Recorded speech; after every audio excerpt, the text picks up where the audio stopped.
소리를 들으면서 이 대접을 받고 기분이 좋았겠지. 이게 바로 내가 제대로 지금 내 대접이 제대로 지금 받고 있는 거겠지. 원래 왕이 돼야 될 나였는데, 맞아. 이게 바로 내 모습인데 저 사람들이 나를 이렇게 대접해 주는구나 하고 이 왕건의 할아버지를 아주 아주 좋아했다라고 해. 근데 이 왕건의 할아버지가 이 궁예가 이 송악 지역을 이제 떠나갈 때 그 손주를 맡기는 거야, 왕건을. 언제든지 뭐 물품이 필요하시던가 군량미가 필요하시면 이 아이를 통해서 연락을 주시면 장군님을 후원하도록 하겠습니다 하면서 이 궁예에게 붙여준 게 왕건이었어. 근데 이제 나중에 고려 발전 과정에서 고려가 이제 만들어지고 발전하는 과정에서 왕건이 등장하게 되는데 이제 그러한 이유로 송악을 수도로 잡았었고 또한 그러한 이유로 이 궁예와 왕건이 서로 결탁하게 되고 나중에는 왕건이 고려라는 나라를 창건하게 된 계기가 마련된다라는 게 되겠어. 자, 뒤에 들어가면 이제는 신라가 통일하고 어떠한 정치적 기반이 생겨나고 변화가 생겨나는지를 봤다면 이제 통일된 신라의 문화는 어떠했었는지 또한 발해의 문화는 어떠했었는지가 이 뒤의 내용이야. 더불어 대외관계, 즉 외교관계는 각각 어떠했는지. 자, 통일신라. 당연히 삼국에서 불교가 발전했으니 통일신라의 문화도 불교와 많이 관련이 되겠지. 더불어 조금 더 발전하자면 이제 유교도 발전하게 되는데 이때는 통일신라부터 고려 때까지의 모든 그 역사적 유물은 이 불교와 많이 관련이 돼 있어. 불교와 관련된 어떠한 문화가 어떻게 변화했는지 통일신라 시대 불교 문화와 특징 한번 살펴보도록 하자. 자, 통일 이후 신라의 불교 문화 한층 더 성숙하게 돼. 고구려 백제 신라의 불교 문화가 통합돼서 거기에 당의 문화까지 융합된 결과야. 이때 대표적인 승려들이 아주 중요한데 그 승려들의 업적들이 시험에 나온다. 어떤 거냐? 자, 우선 원효. 불교의 이론을 폭넓게 이해하고 이를 정리했는데 이 사람의 사상, 일심사상. 한자 표현인데 한일자의 마음심이니까 한 마음이지. 모든 것이 오직 한 마음에서 비롯된다 라는 게 원효의 사상이야. 그러니까 마음 먹기에 달렸다 라는 거를 생각하면 될 것 같아. 이 사람이 우리 한 번쯤 봤을 거야. 해골물 먹고 너무 달고 시원하구나 했는데 아침에 일어나보니 해골바가지에 있었던 물이었던 거야.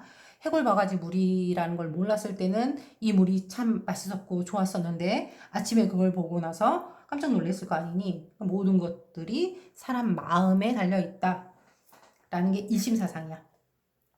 이를 통해 불교계 내 사상의 대립을 비롯한 문제를 해결하려고 하였다.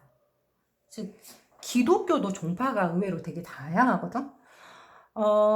우선은 우리가 천주교라고 부르는 카톨릭이 원래는 기독교의 맥락이라고 보겠어. 이 카톨릭의 사제들의 잘못 때문에 시작된 게 개신교야. 그러니까 뿌리는 같다라는 거지.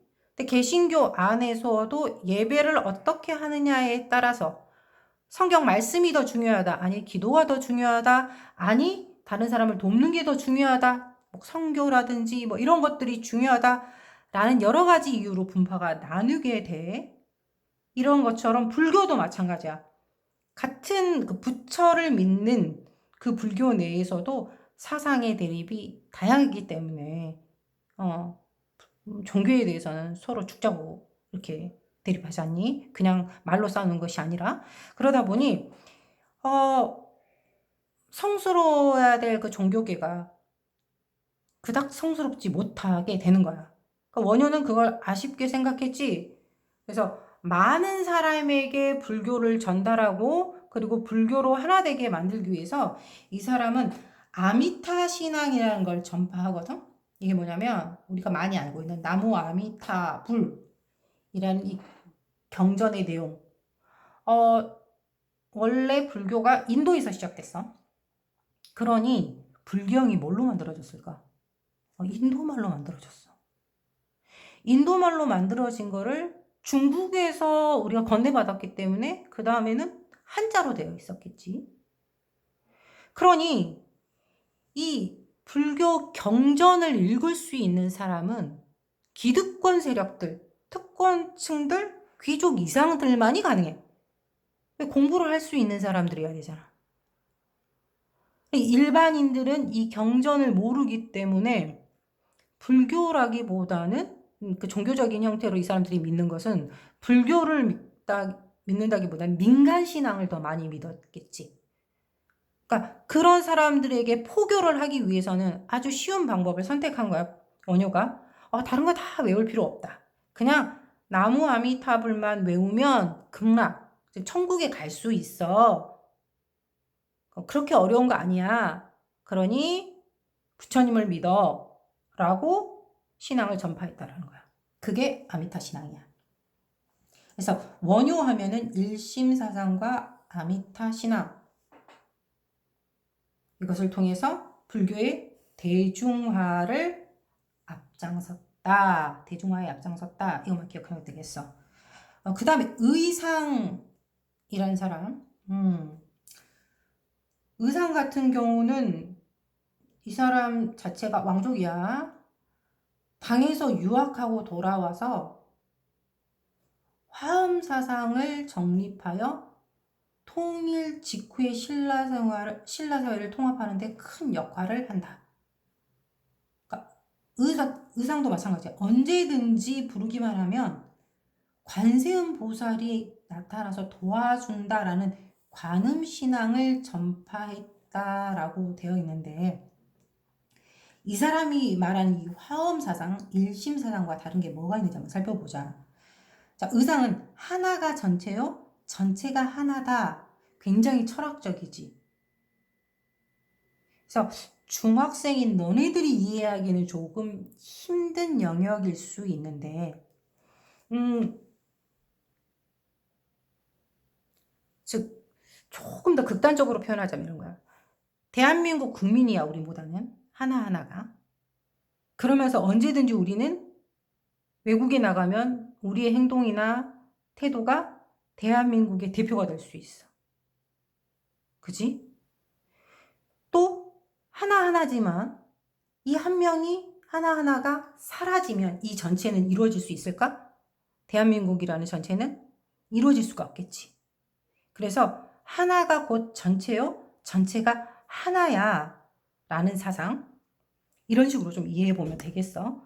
그래서 상호 의존적인 관계를 이루고 있으니 서로 조화롭게 평화롭게 살기 위해 노력해야 돼 라는 게 화엄사상이야.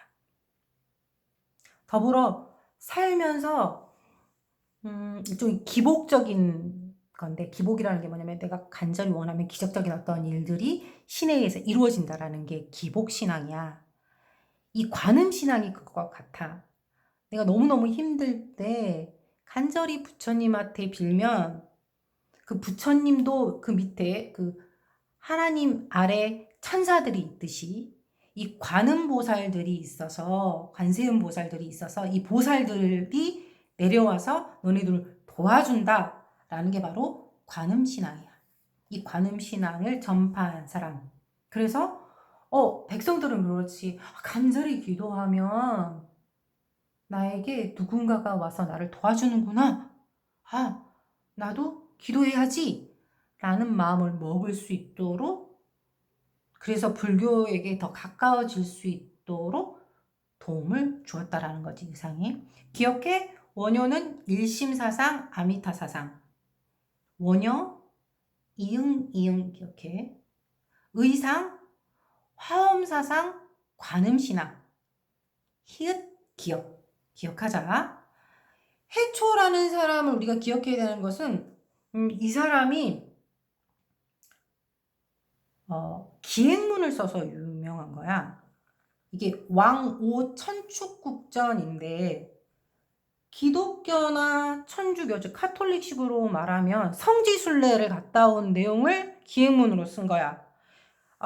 불교는 아까 말했지만 부처가 인도 사람이기 때문에 인도를 다녀와서 그 경험을 기록한 왕오가 갈왕울오야. 그러니까 오고 간 거야. 어디를? 천축국이 인도야. 그래서 천축궁을 갔다 온 이야기라는 뜻이야. 왕오 천축국전. 자, 그 후 또 어떤 게 있는지 보자. 불교가 통일신화에 미친 영향, 원효 의상 해초, 즉 원효 불교의 대중화, 의상도 마찬가지로 대중화에 힘썼다. 해초는 인도를 다녀와서 그 경험을 기록한 왕호 천축국전을 남겼다. 외에 이 불교로 인한 문화의 특징 어떤 게 있었냐? 화장을 하는 문화. 그 전까지는 다 매장 문화야. 무덤을 만들었다면, 봉분을 만들었다면 이때부터는 사람이 죽으면 이제 태워서 뼈만 남겨서 그거를 갈아서 보관하는 화장 문화. 거대한 고분은 줄어든 반면 사찰이 늘어났다. 즉 거대한 고분이라는 게 매장 문화에서는 무덤을 이렇게 묻고 봉분이라고 이렇게 언덕처럼 이렇게 둔덕처럼 만들었지. 이걸 고분이라고 해. 이런 것들이 줄어들었다라는 거야. 문무왕이 화장할 것을 유언하고 신문왕이 아버지를 위해 대왕암 근처 가문사를 지은 사례에서 이러한 변화를 알 수 있다. 즉 화장해서 그 아버지의 유해를 바다에 뿌렸어. 그러니까 지금 봉분이 없잖아. 그러니까 봉분이 없는 대신에 그 돌아가신 그 문무왕을 기리는 의미로 사찰을 지은 거야. 그래서 그 사찰의 이름이 가문사야. 이 가문사에서 이 가장 유명한 게 또 3층 석탑이야. 동서에 2개의 이 3층 석탑을 이렇게 올려놨어. 기리는 의미지, 아버지를. 그래서 이 사람들이 뭐 이런 의미를 하지. 아버지는 동해의 용이 되었어. 그래서 바다에 계시는데 신라가 어려움이 닥치면 다시 나타나서 우리 신라를 돌봐주실 거야. 라는 생각으로 이곳에 가문사를 지었다. 라고 해. 뭐 그런 일이 있었으면 신라가 멸망을 안 했겠지만 어쨌든 그러했다고 한다. 자, 통일신라에 꼽힌 불교 문화 또 어떤 게 있는지 보자. 불교가 융성하면서 사원, 절, 탑, 불상, 범종, 종이야 큰 종, 이런 것들이 발전하게 돼. 통일신라의 불교 문화는 신라의 토착적인 양식을 기반으로 백제나 고구려 양식을 흡수하는 한편 당의 양식까지 받아들여졌다. 쉽게 말해 다 들어가 있다는 거야. 고구려, 백제, 신라, 당. 이런 게 섞여서 통일신라의 그 독자적인 양식이 발전되었는데 대표적인 것 이거지. 불국사, 석굴암. 교과서에 항상 나오는 불국, 부처의 나라라는 얘기야. 그러니까 부처의 나라가 되기를 원하는 거야. 불국사는 부처가 사는 이상세계를 표현하였다. 절 마당에는 석가탑이라고 불리우는 불국사의 3층 석탑과 다보탑이 있다. 너네들이 이제 돈을 잘 안 쓰니까 볼 일이 없는데 우리나라 동전에 이게 돼 있어. 동전에 나와 있어. 그중 불국사 3층 석탑, 즉 석가탑, 균형미와 조화미를 갖춘 석탑으로서 내부에서 발견된 게 있어. 무구정광 대다란이경이야. 무구정광대다란이경이 아니라 무구정광. 무구정광이라는 표현이 뭐 계속되는 우리 무한히 영원히 영구히 바를 정자의 빛 광자야. 밝은 빛이야. 무한히 크고 영원한 밝은 빛에 대해 큰 다란이경이라는 게 불경이라는 뜻이야. 이것이 갖는 역사적 의미가 아주 중요한데, 세계에서 가장 오래된, 우리나라가 아니라 세계에서 가장 오래된 목판 인쇄본이야. 이것이 갖는 의미는 당시 신라의 인쇄술과 제지술의 수준을 확인해 줄 수 있다. 이게 무구정방 대다란이경인데 어디에 있었다? 불국사에 있는 석가탑에 있었다. 또 신라하면 우리 기억나는 게 있지. 에밀레종이라고 이렇게 땡 치면 에밀레 소리가 들린다는 이 에밀레종. 성덕대왕 신종이다. 우리나라에서 가장 큰 종으로 에밀레종이라고도 불리는데, 맑은 종소리와 종 표면에 새겨진 빛천상 무늬는 그 뛰어난 가치를 인정받고 있다. 그러니까 통일신라의 대표적인 절 불국사, 대표적인 종 성덕대왕 신종 혹은 에밀레종. 이때 유명한 탑, 석가탑, 다보탑이 두 개 다 유명한데 특히 석가탑이 유명한 이유는 이 안에서 무구정방 대다란이경이 발견되어서. 자, 석굴암은, 자, 그 다음에 이 불국사 뒤쪽에 가면 이제 석굴암, 굴 안에다가 석상을 조각을 했어. 그럼 어떻게? 이 큰 석상을 그 굴로 집어넣을 수는 없겠지. 그러니까 굴 안에서 이 석상을 만들어냈다라고 보면 되겠어. 석굴암은 정교한 조각과 건축 기술을 바탕으로 만들어진 신라 불교 미술의 걸작이라고 볼 수 있는데, 이 석굴암이 동굴이라는 뜻이야. 굴이잖아, 굴. 동굴이야. 돌로 만들어진 굴이야. 인공석굴이야. 그러니까 원래 있었던 굴이 아니라 인위적으로 만들었다라는 거야. 이걸 보면 당시 신라의 건축술, 수학적 이해 수준까지도 우리가 짐작해 볼 수 있다라는 거지. 거기 안에 뭐가 있어? 이 본존불. 보이니? 본존불. 이게 본존불. 얘를 집어넣을 수가 없어. 그러니까 이 안에서 인조 굴을 만들면서 인조 석굴 안에다가 안에 있는 돌로 얘를 새겼다고 보는 게 맞는 거야. 얘를 깎았다고 보는 게 맞는데, 이 석굴암 내에 있는 이 본존불이 완벽한 비례감, 그러니까 미술사적으로 봤을 때, 그래서 안정감과 균형미를 자랑해서 역사적으로 굉장히 큰 가치가 있는 것이라고 볼 수 있겠어. 기억해라. 통일신라에서는 통일신라의 문화, 그럼 불교를 생각해야 돼.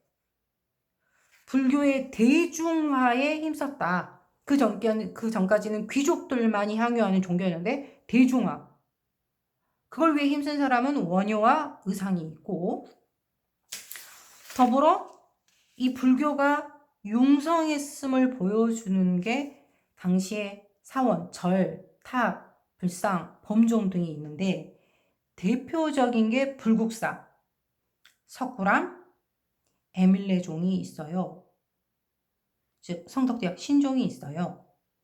그리고 불국사 안에 석가탑에서 무구정방 대다란이경이 발견되는데, 이것이 당시 우리나라의 인쇄술과 제지술의 수준을 보여준 것이고, 더불어 석굴암 안에서 보여준 이 본존물은 우리나라의 건축술과 수학적 이해 수준, 그 다음에 완벽한 비례감에서 보여주는 안정감과 균형미를 통하여 발달된 미술의 형태를 보여준다 라는 것이야.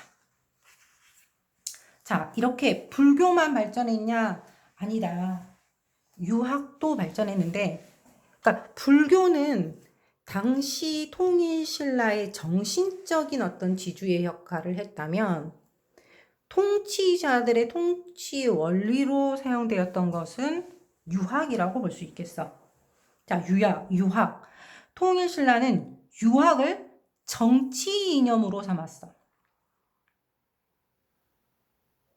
이것을 통해서 뭘? 왕권을 강화하고자 했어.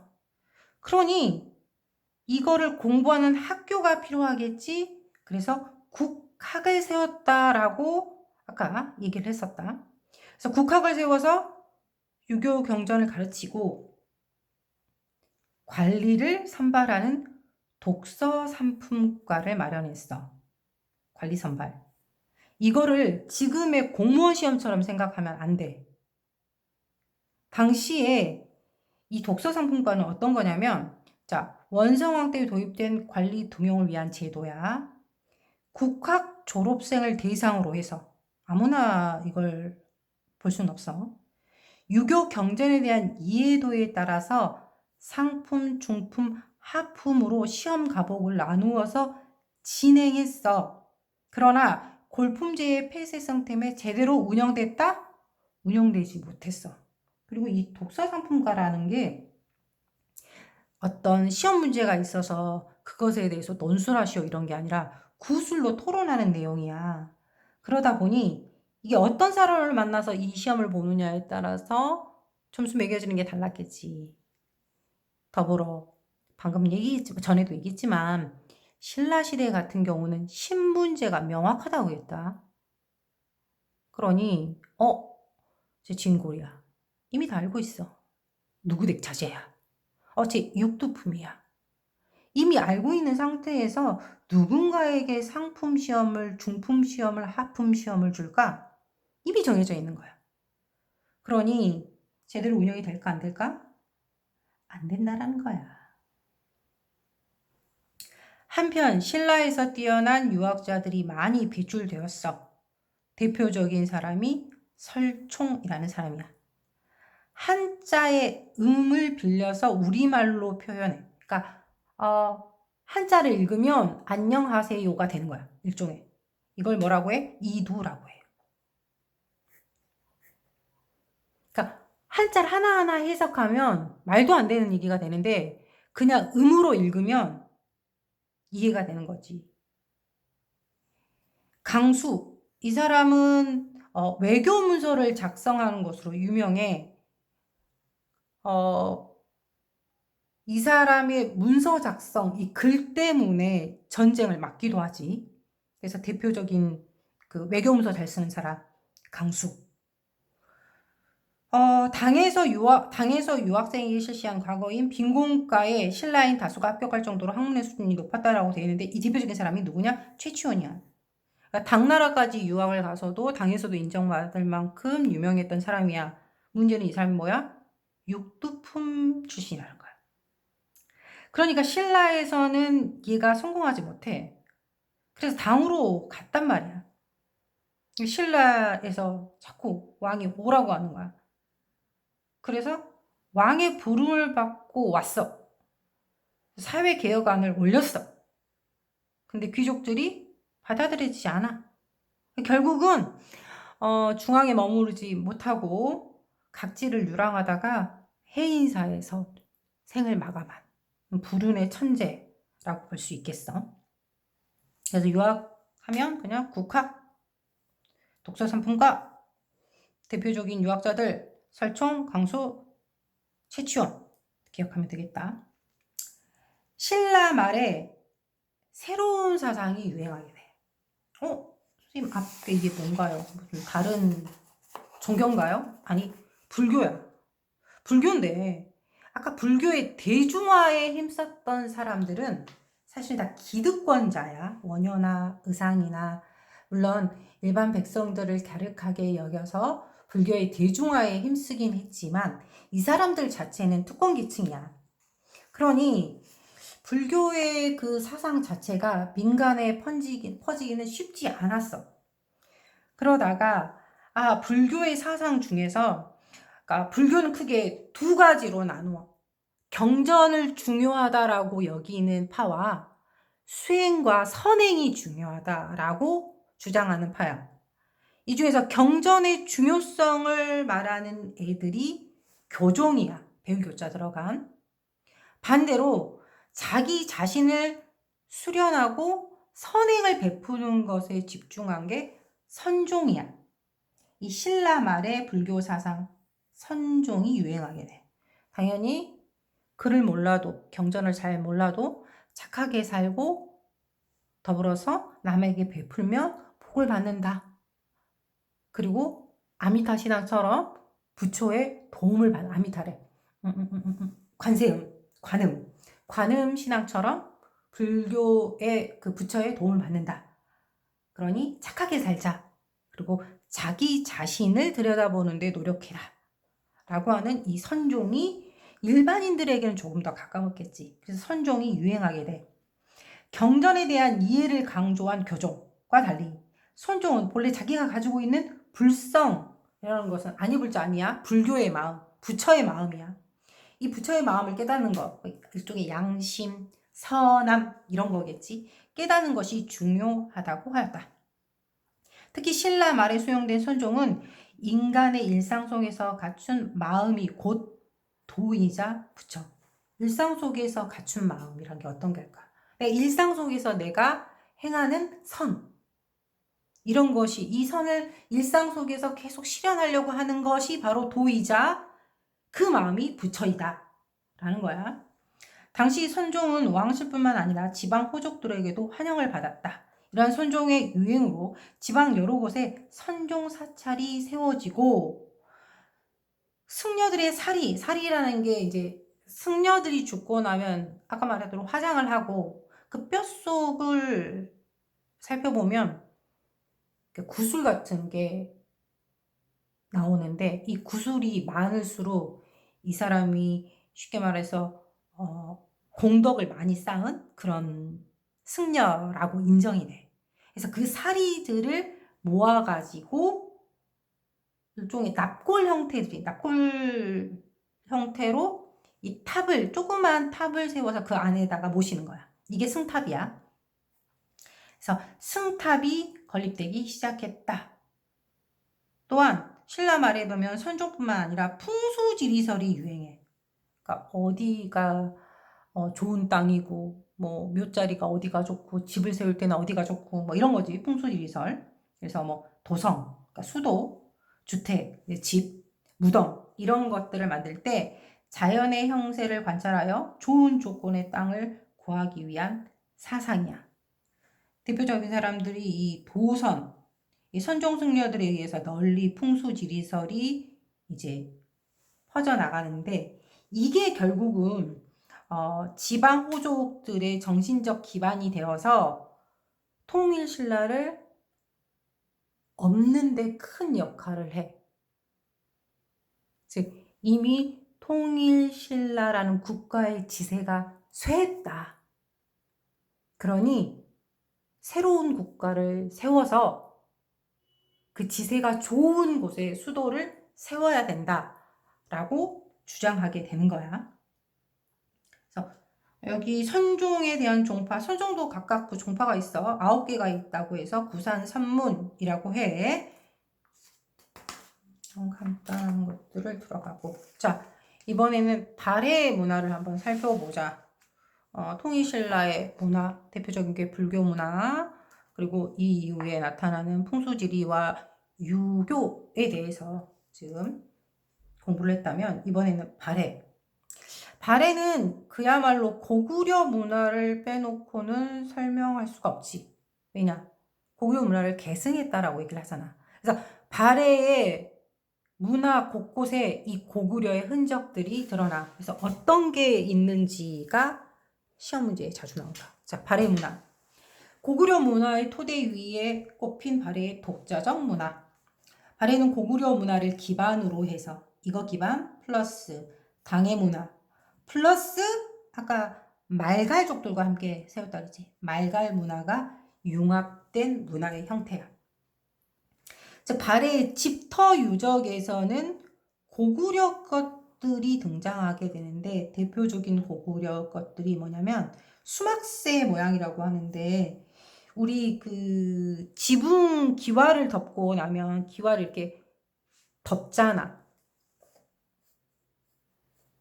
이렇게 덮을 거 아니야. 끝에 모양은 지저분하게 안 있게 보이겠지. 이걸 막기 위해서 동그랗게 막아 놓는 거야. 얘야 얘. 근데 이 모습이 발해의 기와와 고구려의 기와가 똑같이 영권문이야. 같이 지붕을 얻는다고 하더라도 중국의 것이었다면 중국의 어떤 문양이 들어갔어야 될 건데 고구려의 기와의 수막새 문양과 똑같은 것을 사용했다는 거야. 그래서 이 수막새의 모양 같은 모양의 또 온돌 기와 지붕에 쓰이는 막새, 수막새, 기와 막새 이게 고구려 것과 유사하다. 또 어떤 게 있냐? 무덤의 형식이야. 발해의 무덤이 고구려의 굴식 돌방 무덤을 따랐어. 그래서 문왕의 딸인 정혜공주 무덤은 고구려 유행하는 이 무덤 양식을 따르고 있다. 그래서 이 발해 문화에서의 고구려의 흔적은 온돌, 그다음에 막새, 수막새, 그다음에 무덤 양식인 굴식 돌방 무덤. 여기에 당의 문화를 받아들인 게 있는데 이게 수도의 모양이야. 이 수도가 굉장히 큰데 이 상경의 수도를 설계할 때 그 모습이 이 수도 상경성 당의 수도인 장안을 본떠서 건설됐어. 이게 당 문화의 어떤 위. 그러니까 이 당의 수도 장안은 어떻게 되어 있냐면 성이 있어. 그러니까 왕이 머무르는 성이 있으면 성 앞으로 쭉 길게 주작대로라고 해서 길을 아주 크게 이렇게 쭉 펼치거든. 그리고 양 옆에 이 길 양쪽으로 이게 집이라든지 이런 다른 것들을 설립을 해. 이런 형태가 지금 당의 문화라는 거지. 그래서 당 문화를 받은 거는 이 수도 상경성이 되겠어. 또한 이 발해 문화도 마찬가지로 불교 문화를 빠뜨릴 수 없는데 이 불교 문화 당시에 절터도 많고 불상, 석등 이런 것들, 탑 이런 것들을 통해서 발해도 불교적인 문화가 굉장히 발달했구나. 근데 대부분 좀 고구려의 불교 예술을 그대로 계승했다라고 볼 수 있겠어. 대표적인 게 불교의 그 탑 중에서 제일 유명한 게 영광탑. 당의 건축 기법으로 만들어졌어. 그러면서 발해의 탑 중에서 유일하게 지금 옛 모습을 그대로 유지하고 있는. 그리고 부처상으로는 이불병자상, 덮는 이불이 아니야. 2개의 부처야. 나란히 병, 앉을 좌. 그러니까 2명의 부처가 나란히 앉아 있는 모습이다 라고 해서 이불병자상. 그리고 돌사자상. 이런 것들이 지금 불교의 문화로서 현재까지 남아있어서 우리가 볼 수 있는 게 되겠다. 자, 남북국 시대의 마지막 대외관계를 살펴보자. 이 대외관계에서 나오는 인물이 있어.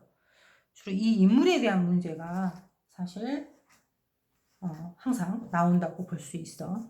자, 남북국 시대, 통일신라, 그리고 발해의 건립, 그리고 통일신라의 문화, 그리고 발해의 문화.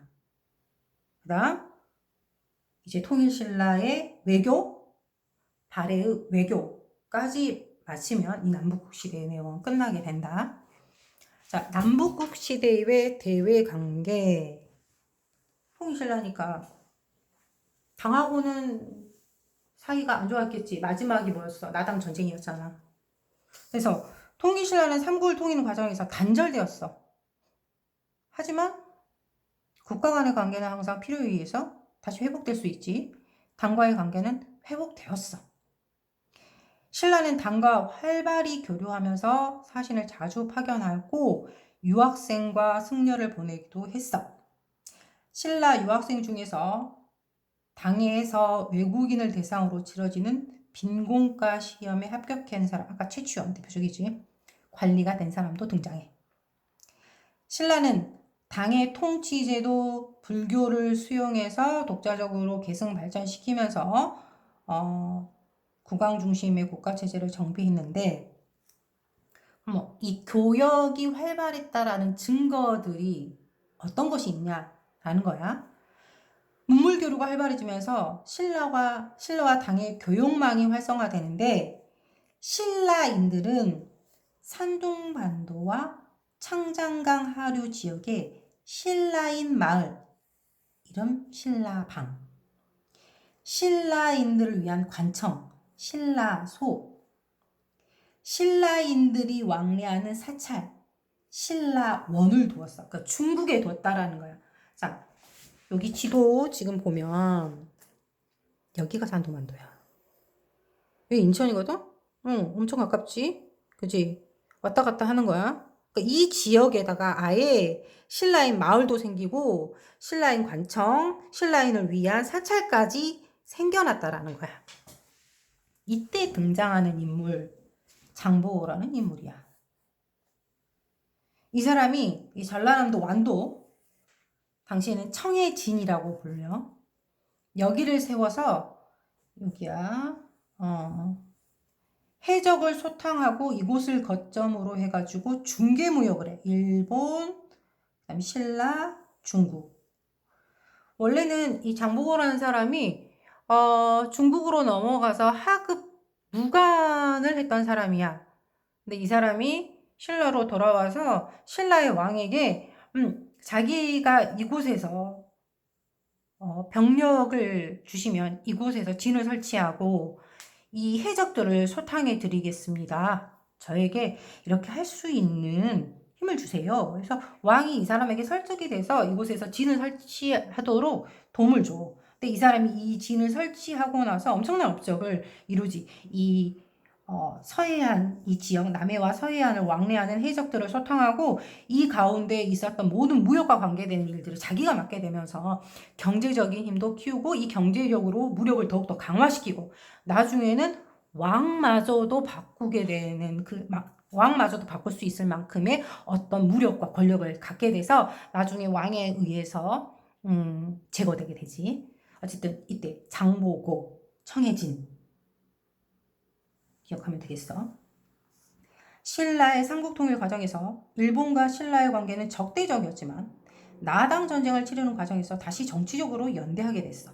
그래서 일본은 8세기 말까지 통일신라와 사신단을 파견하여 선진 문물을 수용했고 이 이후에는 사무역, 그러니까 공무역은 국가적인 무역이고 사무역이라는 것은 상인들 간의 어떤 무역이야. 이런 사무역을 이제 하게 됐다라는 거야. 신라는 자국의 생활용품과 수공업 제품을 일본에 수출하는 한편 당, 동남아시아, 서아시아 등에서 들어온 물품을 일본에 중개무역을 했어. 이 중개무역이 엄청나게 부를 획득하게 되는 거지. 일본에서는 주로 금이나 직물 원료를 수입하였고 신라 불교 또한 일본에 큰 영향을 미쳤다. 그래서 통일신라의 불교 뭐였어? 원효하고 의상이었잖아. 근데 이 의상의 화엄 사상이 일본으로 건너가서 일본의 화엄종이 되었어. 더불어 원효도 되게 유명해가지고 일본 불교계에서 큰 존경을 받았다. 그러면서 통일신라 때 이렇게 외국과의 무역이 활발해지면서 국제무역강이 생기는데 국제교역이 활발해지면서 동아시아와 서아시아, 지금의 사우디아라비아, 페르시아 이런 지역이야. 이 물품도 울산항과 당항성으로 들어왔다. 그래서 국제무역항이 생기니 이름이 뭐예요? 울산항이에요. 고려시대에도 국제무역항이 있어. 병난도라고 기억하자. 자, 통일신라의 국제무역항 어디? 울산항. 자, 그럼 발해는 어땠냐? 발해도 당연히 전쟁 이후에는 사이가 안 좋지, 당나라하고. 그러다가 아까 말했지, 시간이 지나면서 적극적으로 외교를 하게 되면서 문물교류가 이루어졌다고. 자, 발해는 건국 이후 적극적인 외교를 해서 당, 신라, 일본 등 동아시아 주변 국가와 우호 관계를 맺고 있었어. 그래서 발해는 주변 세계와 교류하면서 새로운 정치 제도, 유학, 예술 등을 적극적으로